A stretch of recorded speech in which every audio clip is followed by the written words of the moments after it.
자, 오늘 저희가 한번 좀 깊은 얘기를 해보려고 하는데요. 혹시 이런 경험 없으신가요? 어떤 진실에 가까워지려고 열심히 파고들었는데, 그 지식의 양이 막 늘어날수록 오히려 그 진실의 생생한 경험과는 멀어지는 듯한 느낌이요. 아주 흥미로운 질문으로 시작하시네요.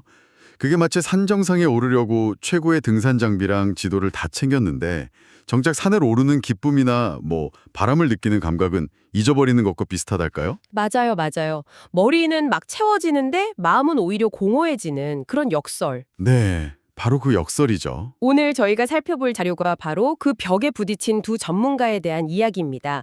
한 명은 신학자 존 코, 다른 한 명은 심리학자 토드 홀. 네, 각자 신학과 심리학이라는 다른 길에서 출발해서 정말 자기 분야의 정점을 향해 달려갔는데 놀랍게도 지식은 넘치는데 실제적인 체험은 없다는 똑같은 벽에 도달하고 맙니다. 그래서 오늘 탐구의 목표는 이들이 어떻게 그 벽에 부딪혔고 또 어떻게 그 벽을 넘어서려고 했는지 그 여정을 함께 따라가 보는 겁니다. 네네. 이게 단순히 두 학자의 이야기가 아니라 지식과 경험 사이에서 균형을 찾으려는 우리 모두의 이야기이기도 하거든요. 그렇죠. 이들이 찾아낸 돌파구, 변형 심리학이 과연 무엇인지 그 실마리를 찾아보겠습니다. 좋습니다. 그럼 먼저 신학자 존의 이야기부터 시작해 볼까요? 네. 이분은 말 그대로 지식의 탑을 쌓는 데 인생을 바친 분이에요. 자료를 보니까 조직신학, 변증학 등 물론이고 그렇죠. 고대 철학자 아리스토텔레스부터 중세 철학자 아퀴나스까지 정말 다 섭렵했어요. 모든 걸 기독교적인 관점으로 분석하고 이해하려는 정말 치열한 지적 탐구를 한 거죠. 네, 그의 목표는 아주 명확했어요. 그리스 안에서의 새로운 삶이라는 집을 짓기 위해서 지식이라는 아주 단단한 기초를 다지는 거였죠. 아, 그런데 박사 과정 중에 그의 인생을 바꿀 변수가 생깁니다. 어떤 거죠?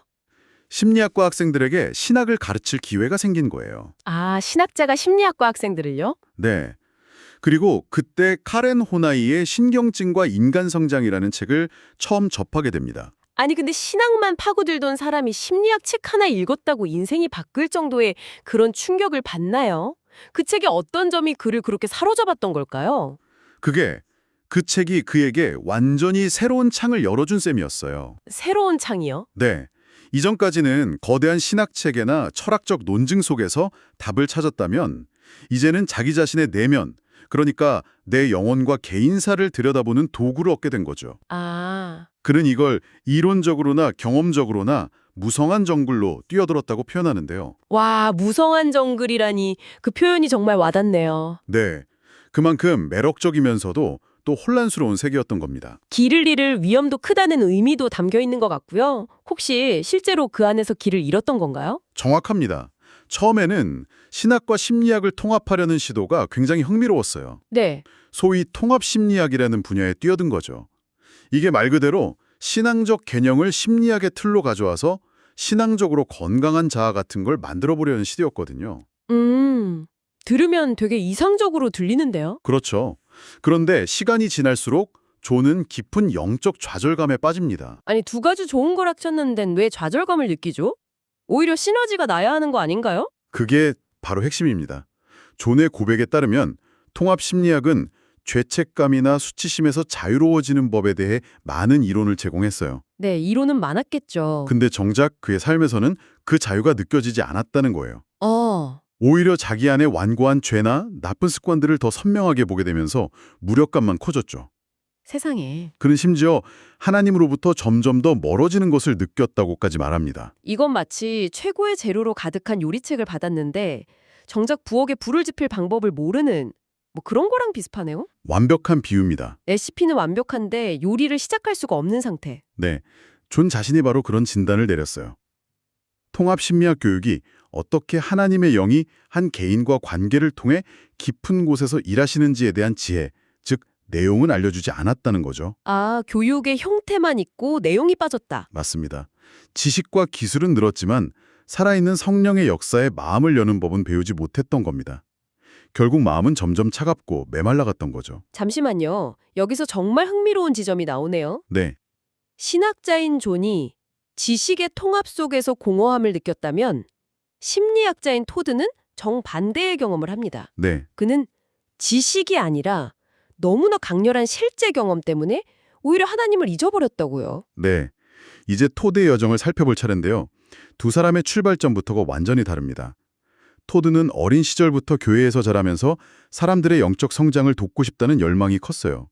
동기는 되게 좋아 보이는데요. 네, 그런데 그는 그 동기 뒤에 사실 고통스러운 가족사를 관리하고 통제하려는 욕구가 숨어 있었다고 솔직하게 고백하죠. 아, 그런 그에게 결정적인 영향을 미친 게 대학원에서 배운 임상 심리학이었군요. 그렇습니다. 심리치료와 관계적 관점을 배우는 순간 그는 마치 거대한 퍼즐 조각들이 맞춰지는 듯한 전율을 느꼈다고 해요. 전율을요? 네, 이것이 바로 하나님에 대한 것, 이것이 바로 삶에 대한 것이구나 하는 즉각적인 공명을 느꼈다고 하죠. 와, 그리고 이건 단순한 지적 희열이 아니었습니다. 직접 심리치료를 받고 또 내담자들을 치료하면서 사람들이 실제로 변화하는 걸 목격한 거예요. 아, 현장에서 직접 본 거군요. 네, 그는 그들 영혼의 가구들이 재배치되고 삶 전체가 바뀌는 것 같았다고 표현할 정도로 정말 짜릿한 경험이었습니다. 존이 신학의 세계에서 느꼈던 지적인 희열을 토드는 심리학이라는 현장에서 느꼈던 거네요. 맞습니다. 그런데 여기서 역설이 시작되는 거죠. 그 경험이 너무 강렬해서 하나님이 끼어들 틈이 없었다고요? 바로 그 지점입니다. 정말 의외의 전개죠. 그는 인간관계의 역동과 심리치료를 통한 변화가 고통의 원인과 해결책을 너무나 명쾌하게 설명해 주었기 때문에 한동안 그 모든 일에 하나님을 포함시키는 것을 잊어버렸다고 말합니다. 잊어버릴 정도로요? 네, 심지어 더 이상 하나님이 필요하지 않다고 느낄 정도였다고 해요. 와, 인간관계라는 황홀경에 빠져서 그 너머에 있는 신적인 타자와의 관계라는 더 큰 실제를 보지 못하게 된 겁니다. 정말 놀랍네요. 그러니까 존은 신학과 심리학 두 가지를 섞었는데도 영적인 공허함을 느낀 거고, 네, 토드는 심리학 한 가지에 너무 깊이 몰입해서 다른 하나를 잊어버린 거네요. 맞습니다. 목적지는 같았는데 길을 잃은 방식이 정반대였던 거죠. 한 명은 통합의 실패, 다른 한 명은 한 분야의 압도적인 성공으로. 네, 똑같이 하나님과의 관계가 멀어지는 경험을 한 거죠. 토드는 이 단절이 너무 심해서 다시 관계를 회복하는데 점프 스타트가 필요했다고 말할 정도였습니다. 그럼 길을 잃었던 존은 어떻게 다시 길을 찾았나요? 그 메마른 마음을 채워준 결정적인 계기가 있었을 텐데요. 네, 그의 인생을 바꾼 전환점은 1994년 3주간의 심리 영성 수련회에서 찾아옵니다.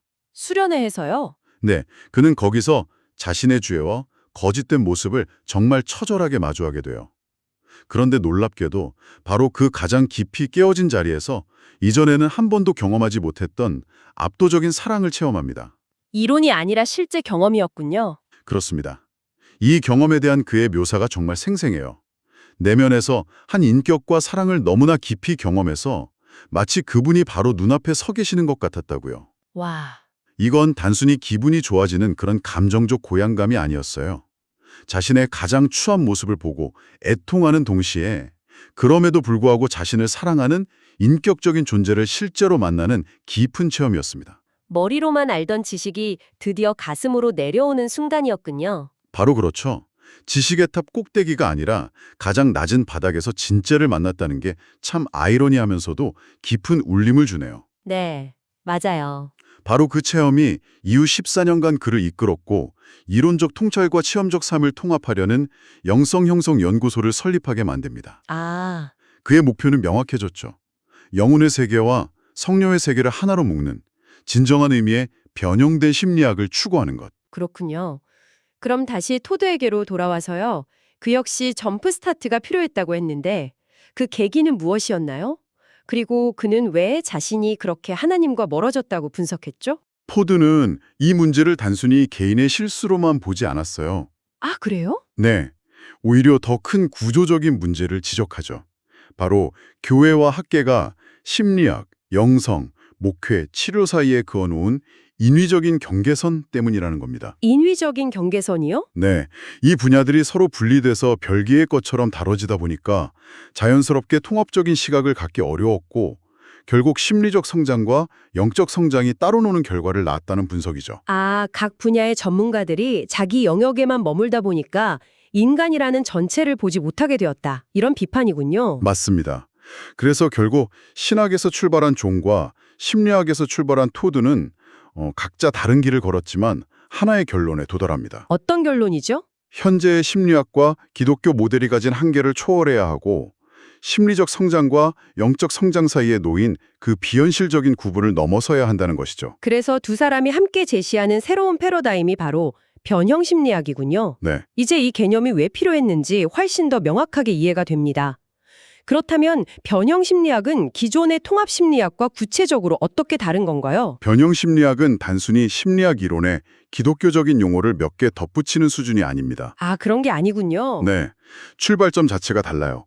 이건 본질적으로 기독교적 세계관에 뿌리를 둔 전인적인 접근법입니다. 핵심은 두 가지 역동성을 모두 진지하게 다루려는 시도에 있어요. 하나는 복잡하고 깊은 인간 영의 역동성이고 다른 하나는 바로 우리 영 안에서 일하시는 하나님의 영의 역동성입니다. 아, 인간의 내면 세계와 그 안에서 일어나는 영적인 작용을 분리하지 않고 함께 보겠다는 거군요. 마치 동전의 양면처럼요. 바로 그겁니다. 이론과 경험, 심리와 영성을 통합해서 궁극적으로는 개인의 성장과 공동체를 섬기는 것을 목표로 합니다.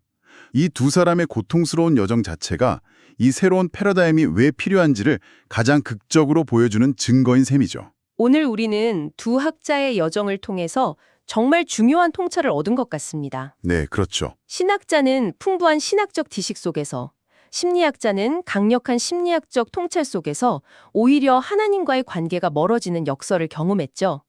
순수한 학문적 접근도, 순수한 인간관계 중심적 접근도 자칫하면 살아있는 영적 실제로부터 우리를 멀어지게 할 수 있다는 사실을요. 맞습니다. 지식 그 자체가 목적이 될 때, 혹은 인간적인 경험이 모든 것을 설명할 수 있다고 믿을 때 우리는 더 큰 실제를 놓칠 위험에 처하게 되는 거죠. 네. 변형 심리학은 바로 그 지식과 경험 사이에 위험한 간극을 메우고 둘을 연결하려는 진지한 시도라고 볼 수 있습니다. 두 사람의 실패와 방황에 대한 솔직한 고백이 있었기에 오늘 이야기가 더 깊은 울림을 주는 것 같습니다. 오늘 탐구는 당신에게 마지막으로 하나의 질문을 던져주고 있습니다. 심리학자 토드는 하나님에 대한 지식이 늘어날수록 그분을 향한 마음의 개방성은 오히려 줄었다고 고백했습니다. 네. 당신의 삶에서는 어떻습니까? 특정 분야의 전문 지식을 쌓아가는 과정이 오히려 그 분야에 대한 직접적인 경험이나 순수한 경유감을 느끼는데 장벽이 되었던 적은 없으신가요? 무언가에 대해 머리로 아는 것과 그것을 온몸으로 경험하는 것 사이의 균형을 우리는 어떻게 찾아갈 수 있을까요? 한 번쯤 깊이 생각해 보시는 건 어떨까 싶습니다.